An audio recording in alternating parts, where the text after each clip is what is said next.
Assalamualaikum warahmatullahi wabarakatuh. Hai teman-teman semua, kali ini gue Dwiki. Di YouTube konten gue kali ini gue akan membahas putar tentang pengusaha laundry yang sempat gue interview dan gue tanya-tanya. Dari proses awal mula kenapa dia punya usaha laundry sampai akhirnya dia benar-benar nyebur di dunia usaha laundry dan hasilnya sangat memuaskan. Jadi kali ini gue lagi mau wawancarain Edi, pengusaha Ferdi pengusaha laundry kiloan. Oke, langsung aja kita ceritain awal mula lu nih, gimana sih lu memulai usaha ini dan merintisnya ya enggak? Awalnya itu gua memulai usaha ini karena kebangkrutan PT-nya bokap ya kan, dulu ditipu sama orang, terus akhirnya gua ngejual semua harta benda, sisanya pun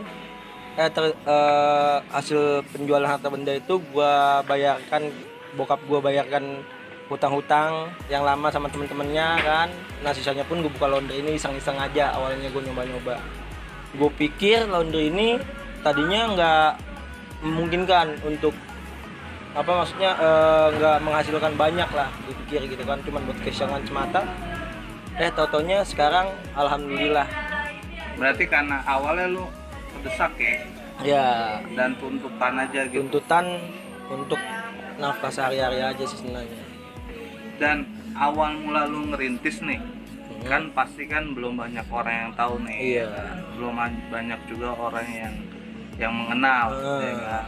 Dan pelanggan lu pasti kan juga belum ada kan? Belum ada sama sekali. Itu awalnya gimana tuh? Untuk awal merintisnya, kalau awal merintis sih biasanya gua tuh pakai cara-cara yang lain ya, kayak nyebar-nyebar brosur gitulah istilahnya kan. Dan itu di 1 bulan pertama memang mati bang. Jadi penghasilan gue itu 1 bulan pertama itu bisa kehitung cuma 20 kilo 30 kiloan lah, 20 sampai 30 kilo. Nah setelah per 45 hari atau lebih tepatnya 1,5 bulan, mulai deh tuh 3 kali lipat dari itu hasilnya. Dan awalnya itu lu bikin laundry ini, itu modalnya pertama modalnya itu berapa dan bahan apa aja yang lu beli? Kalau untuk modal nih ya, untuk kalian yang mau bikin laundry terutama, itu lebih baik kita ngambil paketan aja. Jadi daripada kita beli satu-satu itu lebih mahal, kelihatannya lebih mahal lah ya. Kalau paketan itu sekitar 21 juta itu udah sama setrika uap lah. Jadi mesin pengering 1, terus mesin cuci 1, lemari kabinet 1, meja 1, dan setrika uap. Berarti udah lengkap ya? Udah lengkap, udah bisa berjalan kita gitu. Dan itu paketan itu sistemnya itu langsung cash atau gimana? Langsung cash. Oh langsung cash. Jadi lu beli ya jatuhnya. Dan untuk awal nih, berarti itu baru cuma 1 tuh alatnya? Iya, baru cuma 1 mesin cuci, 1 mesin pengering, 1 setrika biasa, terus sama lemari kabinet sama meja. Berarti modal yang dikeluarkan untuk awal itu berapa tuh? Ya sekitar itu 21 juta. Itu udah bersih semuanya lah. 21 juta itu untuk bahan-bahannya aja ya? Iya, bahan-bahannya aja. Belum lu kayak nyewa ruko atau kalau nyewa ruko itu di luar bang. Jadi kalau nyewa ruko itu waktu itu gua per tahun itu 17 juta. Terus untuk beli sabun lah ya sama beli pewangi itu gua habis sekitar 1,5 juta. Nah, lu bikin kayak gini kan karena kedesak nih. Dan lu baru dapet pelanggan itu setelah sebulan setengah lu buat ya. Setelah sebulan setengah lu buka ini laundry kan. Nah untuk laundry lu ini apa sih yang lu unggulin dari laundry yang lain mungkin? Kalau yang nomor satunya ya bang, yang kita bicara nomor 1 itu harga bang. Nah, harga lu berapa nih? Kalau harga gue itu 7.000 per kilo. Oh, 7.000 Iya. per kilo. Kalau untuk di sekitaran wilayah Bangka Kemang itu ya sekitar 8.500, 8.000 sampai 9.000 per kilonya. Tapi kita berani main 7.000. Itu udah bisa menguntungkan. Udah bisa Dengan harga menguntungkan. segitu. Karena sebenarnya kalau dibilang modal laundry itu ya kecil lah bang. Itu kan kita cuma ngejual jasa aja. Sebenarnya yang kita jual itu jual capek aja. Gitu. Kalau untuk modalnya itu ya sekitar, kalau contoh deh kayak kita ngidupin apa nih namanya mesin pengering atau dryer ya, itu listriknya cuma 5 watt bang. Yang main gas itu kita ganti 3 hari sekali. Mesin cuci cuma 100, nggak sampai 100 watt lah, 75 watt aja. Kalau dihitung-hitung modal, maksudnya dihitung-hitung modal per harinya ya, itu gue paling keluar cuman ya sekitar ya paling enggak 150 sampai 175.000 ya seharinya. Udah sama plastik, udah sama pewangi, udah sama sabun, segala macam listrik udah kita hitung semuanya. Tapi terus bisa bulan full ya sebulan itu per harinya ya. Oh, per hari itu. Itu sekitar segitu, itu paling banyak banget bang. Tapi bisa menghasilkan 200 kilo. Dan untuk pelanggan lu nih, biasanya kisarannya orang-orang sekitar sini apa ada yang dari? Enggak, ada yang di daerah seberang kayak daerah Buncit ke sini ada juga, terus di daerah Kemang ke sini ada juga. Biasanya kan kalau kayak gini kan bisnis penjual jasa ini kan dari mulut ke mulut kan. Dari omongan ya. Dari mulut ke mulut. Jadi dia biasanya kayak misalnya abang nih ngelonder sama saya, abang puas dengan hasil saya kan. Terus abang promosiin ke saudara abang, ke temen abang, di laundry ini gitu. Berarti karena pelayanan. Karena juga. pelayanan. Nah, suka duka lu nih selama lu udah berapa lama nih bang? Kalau untuk laundry ini udah berjalan sekitar 1,5 tahun. Oh, 1,5 tahun. 1,5 Dan tahun per hari ini ya. Udah balik modal berarti. Kalau untuk balik modal kita cuma di 3 bulan pertama aja bang. Oh, 3 bulan pertama. 3 bulan pertama udah balik modal. Di 6 bulan berikutnya gue bisa beli mesin pengering satu lagi. Setelah saya beli mesin pengering satu lagi nih, saya beli setrika uap. Dan dia udah bisa ngebuka apa namanya kayak agen di tempat lain. Jadi agen itu bukan kita ngebuka laundrynya ya, cuman kita modal banner, ya kan, modal banner aja. Nah dia tuh cuma nerima aja, kita modalin banner sama bond. Dia cuma nerima tapi tetap kita yang ngambil, kita yang nyuciin, kita nganterin lagi ke situ. Oh, jadi cuma tempat ya, Ya. dia nyediain uang ya, buat orang naro, nanti lu ambil, terus lu balikin lagi. Ya, lain halnya dengan cabang lah ya. Kalau cabang kan memang benar-benar dia nyuci di situ juga, ya kan. Kalau ini cuman ya kita cuman modal banner sama. Nah, feedbacknya apa ke orang itu? Feedbacknya dia untung 1 kilo 1.000. Oh, dari saya cuma 6.000 aja. Gitu. Dia nggak capek, cuman tinggal nerima terus ngasih udah. Cuma ngasih bon aja ya. Sama berapa kilonya. Iya, nah, kita ngasih timbangan juga ke dia kan. Gitu. Dan nih pertanyaannya emang sangat-sangat ini nih. Lu kira-kira nih dalam laundry kayak gini nih, saingan lu tuh kayak gimana sih biasanya? Kalau untuk saingan, karena kan kita ngebahas duka nih, kita ngebahas duka kan.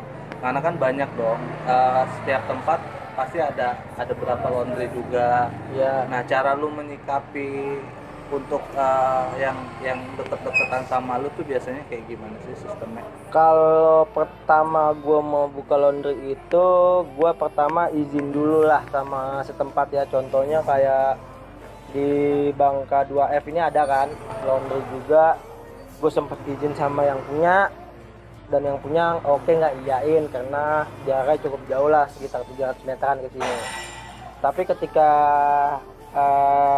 berjalan sekitar 2-3 bulan itu, kalau nggak salah itu ada anak buahnya dia nggak suka nyamperin ke sini bang. Nyamperin ke sini, gue dimaki-maki lah ya. Iya, gue dimaki-maki. Maksudnya ngebuka laundry di sini apa gitu kan, bla bla bla segala macem. Aku cuma cukup jawab satu aja, rezeki udah ada yang ngatur mas.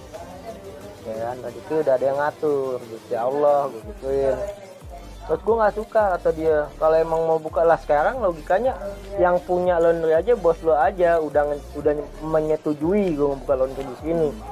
Lu harga gue bukan, yang punya tanah sini bukan. Sekarang akhirnya sekaknya dia itu ketika gue pengen manggil yang punya rumah ini. Kan yang punya rumah ini kan emang ya Orang sini. maaf ya pertu lah di sini. Itu kejadian yang paling ya gitulah kalau buat gue, sampai disamperin orang kan. Dan berarti usaha laundry ini sebenarnya worth it ya untuk orang yang mau memulai usaha bisnis apalagi di bidang laundry. Worth it banget bang. Nah, lu bisa nggak ngasih tips atau lu kasih saran nih buat temen-temen yang emang pengen punya profesi atau usaha atau bisnis di bidang laundry ini sebenarnya kayak gimana sih? Sarannya berupa apa nih contohnya? Apapun aja. Ya jadi kalau saran gue sih untuk ngebuka laundry itu pertama lu ngambil daerah yang memang benar-benar itu daerah yang apa ya namanya strategis lah, contohnya dekat kosan atau dekat kontrakan. Karena untuk zaman sekarang ini ya gue pun mengakui gue udah menikah, tapi kalau untuk wanita zaman sekarang ini ya mohon maaf nih kalau ada yang tersinggung apa gimana, apa rata-rata lah, nggak semuanya. Wanita zaman sekarang ini kan dia kan lebih memilih untuk bekerja bang, bener gak? Daripada di rumah, ya kan. Nah untuk waktunya dia untuk mencuci pakaian, ya kan, untuk waktunya dia untuk mencuci pakaian atau waktunya dia untuk ya mengurusi rumah tangga itu ya masih terbilang penetrasinya kecil lah gitu, ya kan.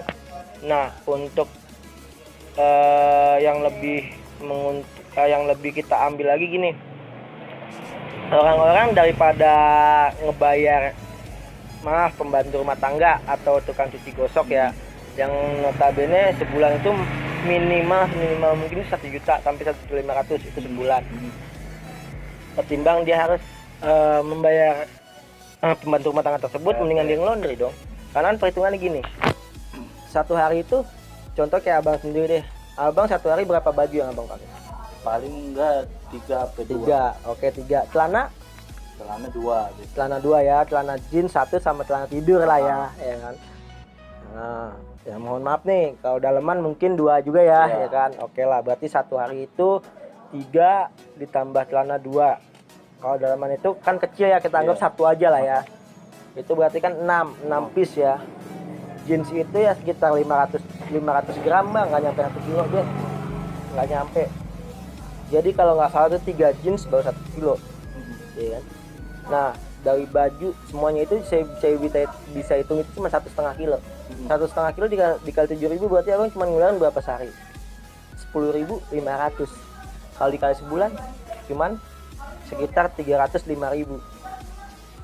Lebih enak mana? Jadi sebenarnya lebih efisien lah ya. Kalau orang emang benar-benar sibuk ya, dan dia nggak sempet nyuci, lebih baik di laundry gitu daripada mohon maaf.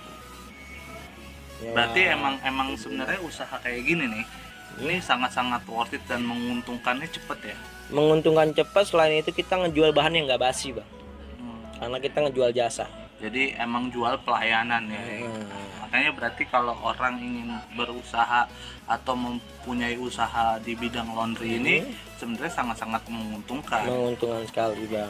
Jadi awalnya juga gue berpikir tuh pas gue lihat laundry dulu pas zaman gue masih di atas lah ya, bokap masih di atas angin itu, gue ngeliat pengusaha laundry itu apa sih kok untungnya cuman, maksudnya sekilo cuman 8.000, untungnya dari mana gitu. Pas gue nyoba terjun langsung ternyata menguntungkan sekali bang gitu, bahkan untungnya itu lebih dari 50%. Jadi kadang orang menyepelekan satu usaha, ternyata hasilnya emang besar ya. Nah bener bang itu. Jadi awalnya gue memandang sebelah mata bisnis ini, tapi ternyata gue sendiri yang kemakan omongan gue. Dan akhirnya sampai sekarang lu fokus di dunia ini. Ya. Jadi emang sebenarnya awalnya lu kayak kecebur aja nih bro. Kecebur karena kebutuhan dan modal lu sedikit. Modal sedikit. dan yang memungkinkan daripada gue buka toko sembako. Kalau toko sembako itu istilahnya apa ya namanya, dia modalnya harus banyak tapi untungnya sedikit gitu kan. Ketimbang itu ya udah gue milih ya udahlah kita coba aja, bismillah. Berarti laundry ini sebenarnya jangan dianggap remeh usaha kayak Nggak gini. bisa bang, gue Ya pun kan? juga menyesal menganggap remehnya laundry seperti itu, karena tadinya gue menganggap remeh, ternyata gue yang berkecimpung di sini, maksudnya gue terjun langsung, jadi gue sama aja kayak ngejilat ludah gue sendiri gitu. Dan sampai akhirnya lu konsisten hingga 1,5 tahun Iya, ini ya. iya. Jadi sebenarnya buat teman-teman yang mau punya usaha, apalagi laundry ini, di bidang laundry ini sangat-sangat bagus. Dan tips ini tuh sebenarnya gue sharing sama teman gue ini karena kita pengen tahu gimana sih perjalanan awal mulanya dia membuka usaha. Ternyata awalnya lu kecebur dan hingga akhirnya dia fokus karena hasilnya itu sangat worth it ya. Lu bisa cepat menghasilkan dari modal 21 juta ini langsung untung bisa 3 bulan. 3 bulan langsung balik modal. 3 bulan langsung balik modal. 6 bulan kemudian lu bisa punya alat sendiri hingga akhirnya punya alat banyak ya kan. Ada 2 dan itulah sebenarnya yang harus teman-teman tahu juga, bahwa laundry ini sangat bisa menguntungkan dan bisa membuat lapangan pekerjaan juga kali ya. Iya mungkin gitu, itu juga bisa. Dan lu ada niat nggak buat punya cabang lagi di tempat-tempat lain? Ada bang, ada. Dengan cara gue ngebuka agen di tempat lain itu sudah menjadi planning gue suatu saat nanti untuk ngebuka cabang di tempat lain. Jadi sebenarnya lu pengen mengembangkan lebih lagi ya, di satu laundry ini bisa punya banyak cabang tentunya. Dan emang nggak sia-sia kan apa yang lu lakuin selama ini ternyata membuahkan hasil. Nah, dan bisa menguntungkan juga kan. Kalau enggak kenapa lu terus-terusan sampai lama kan? Benar. Berarti itu aja yang kali ini kita sharing mengenai pengusaha laundry ini. Walaupun dilihatnya kecil kayak gini nih, tapi sangat menguntungkan dan menjanjikan ya kan. Jadi jangan dilihat tempatnya yang sangat mepet, tapi dilihat banyaknya pelanggan yang bagus dan worth it tentunya ya untuk punya usaha laundry ini. Jadi teman-teman tambahan sedikit ya bang. Jadi teman-teman kalau seandainya nanti buka usaha laundry atau pengen terjun langsung di bisnis laundry, saran saya sih coba deketin tempat-tempat yang banyak kos-kos, semacam kos-kosan atau kontrakan gitulah. Jadi kalau yang padat, kalau bisa ya di daerah pinggiran, tapi ya dibilang di kampungan tapi bukan terlalu kampung banget lah, tapi agak ke kotaan dikit ya, contohnya Jagakarsa, Lenteng Agung, Kebagusan kayak gitu. Strategis lah ya, yang karena itu banyak kan orang lalu lalang. Karena itu kan banyak dari orang-orang Jakarta nih, maaf yang orang Betawi yang udah nikah tapi dia kayak semacam ngontrak di sana ya kan. Jadi kalau untuk aneh-aneh sih jarang ya bang. Cuman kalau untuk dukanya gue itu ketika pelanggan biasanya sih ya, untuk pelanggan ini komplain, lebih ke komplain. Kalau komplain sih dalam 1,5 tahun ini gue cuman baru nemuin komplain itu 1 kali seumur gue buka laundry. Itu karena waktu itu kita sambil santai aja ya, waktu itu bajunya itu sablonan. Ya jadi gue belum tahu caranya. Kalau seandainya baju sablonan itu biasanya sablon yang murah ya. Itu kalau untuk dimasukin ke mesin dryer ini dia harus dibalik bang. Dia harus dibalik, jadi yang di sablon itu di dalam, bukan di luar, karena ketika dia panas tuh sablonan jadi nempel. Nempel. Nah di situ lah. Jadi ada tekniknya ya. Ada tekniknya juga. Jadi di situ gue ditembak harga bang sama orang.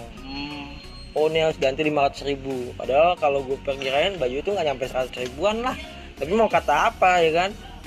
Itu terus ada banyak juga pelanggan yang memang kalau udah naro sampai berbulan-bulan ngambilnya, bahkan udah ada yang sampai 1 tahun nggak diambil-ambil. Ada yang lamaan juga yang lupa.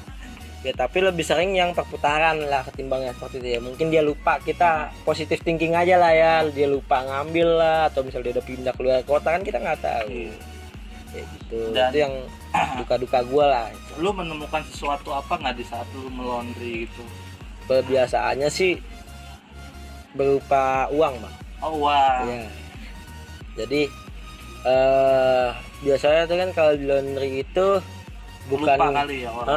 Ya namanya barang kayak gitu kan barang setan, Bang. Iya. Ya kan, kalau kita udah nemuin ya itu jadi hak milik kita gitu kan, misalnya kan. Seneng ya, Seneng dong ya kan. Kadang-kadang ada 50.000, 20.000 lagi kita ngerogoh-rogoh kantong kan kita nggak tahu karena ya. emang harus ngecek Iya, karena yang kita takut itu koin, Bang. Kalau seandainya ada koin dia masuk ke dalam mesin pengering, hancur rollernya, Bang.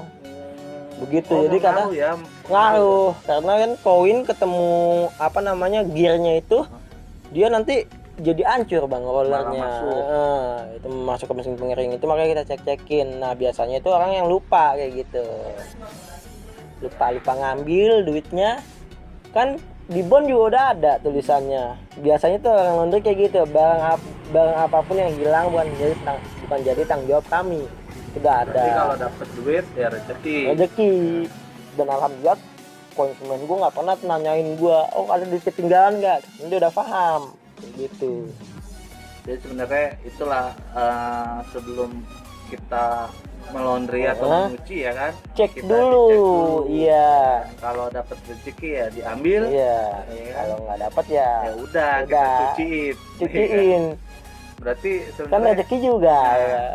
Sederhananya kayak gitu ya. Sederhana. Karena lu juga memperhatikan alat-alat lu juga kan, biar steril juga kan, biar enggak rusak juga kan. Iya. Dan kalau alat kayak gitu berapa lama ada maintenance-nya nggak? Kalau untuk maintenance itu setiap 3 bulan sekali, Bang. Oh, dibetulin. Iya, itu khusus untuk servisnya mesin pengering ya. Kalau mesin cuci itu setiap 6 bulan sekali. Karena kalau kita kan mesin cucinya kan yang satu tabung yang di depan, bukan yang di atas. Iya. Itu lebih rentan lah. Yang di tengah-tengah ya. Nah, itu lebih rentan ya. Bang yang di atas. Dia langsung masuk nyuci sekaligus meras juga atau spin lah kalau bahasa gaulnya. Dan lu berarti ini lu berada di alamat mana sih untuk laundryan lu ini sendiri? Kenapa? Lu laundryan ini di alamat mana nih? Alamat alamat laundry gue itu di Jalan Bangka 2G nomor 36 RT 6 RW 3. Oh di Jakarta Selatan. Ya? Dan ini satu hal nih yang pengen gue tanyain ke lu nih. Lu bisa jelasin nggak? Nah, di dalam suka lu nih, lu menemukan sesuatu kayak baju-baju yang aneh-aneh nggak sih yang pernah lu lihat konsumen lu? Kalau baju aneh itu gue sering nemuin itu baju cewek biasanya, Bang. Jadi ya adalah misalnya yang bajunya apa namanya bukan baju sih ya, dalamannya lah gitu kan, bolong di tengahnya, atau misalnya pengait beranya itu copot 2 tinggal 1, itu sih biasanya gue nemuin itu. Kalau keanehan gitu kan, entah orang di apain gitu ya kan. Enggak lucu. Enggak, itu mah sudah kelainan seksual Bang namanya gitu. Ya udah, berarti itu aja tipsnya. Dan semoga sharing ini bisa bermanfaat buat teman-teman yang mau buka usaha di bidang laundry ya. Iya benar. Dan intinya ya kalau lu udah nyebur ya jangan lupa lah lu tenggelamin langsung semua. Siapa tahu emang rezeki lu di situ ya kan? Dan tetap fokus apa yang lu usahain, karena setiap usaha nggak bakal ngianatin hasil kan. Dan lu bisa menghasilin ya kan. Benar. Itu dia bersama temen gue. Terima kasih banyak lu udah mau bantu sharing. Ceritain tentang apa yang lu usahain. Sebenarnya sederhana gua kenapa buat satu konten ini, karena gua pengen belajar mau cari tahu gimana sih usaha-usaha orang sampai akhirnya orang itu bisa sukses, tapi dengan pengalaman yang dulu-dulunya dia. Ya kan, kayak lu udah bercerita karena lu dulu kayak gimana kan, lu kelilit utang, akhirnya lu jual aset dan lu punya modal sedikit, akhirnya lu buka satu usaha ini kayak gini ya kan. Berarti kan itulah adalah salah satu motivasi orang untuk orang bisa bangkit dan akhirnya terjun. Iya benar. Ya kan, walaupun lu nantinya punya pekerjaan yang lain, tapi lu Gue tetap mempertahankan usaha ini. iya kayak gitu, dan lu pasti pengen punya cabang-cabang yang lain Iya juga benar. kan. Karena kan kalau kita kerja itu kita kan per bulan dapat Iya. hasilnya, kalau ini kan harian. Nah itu Iya. bisa lebih banyak menguntungkan sebenarnya. Benar. Dan profitnya bagus loh ya kan, Bagus banget. sangat bagus. Akhirnya lu punya kendaraan juga pribadi ya kan, Iya. lu punya alat banyak. Ya walaupun orang ngelihatnya ya petak doang, tapi Jangan inilah. mandang spetaknya, Nah, di dalamnya kadang orang ladang uang gitu. melihatnya itu dari luar bro. Iya. Ya kan, tapi belum tentu di dalamnya kayak gimana kayak gitu. Makanya ya sebenarnya sangat bagus. Iya. Ya kan, Bener. punya usaha kayak gini gitu. Dan untuk teman-teman semua, ayo dong yang mau punya usaha atau punya bisnis, lakuin dari sekarang, just do it. Terima kasih, gue Dwiki. Ya udah, itu aja.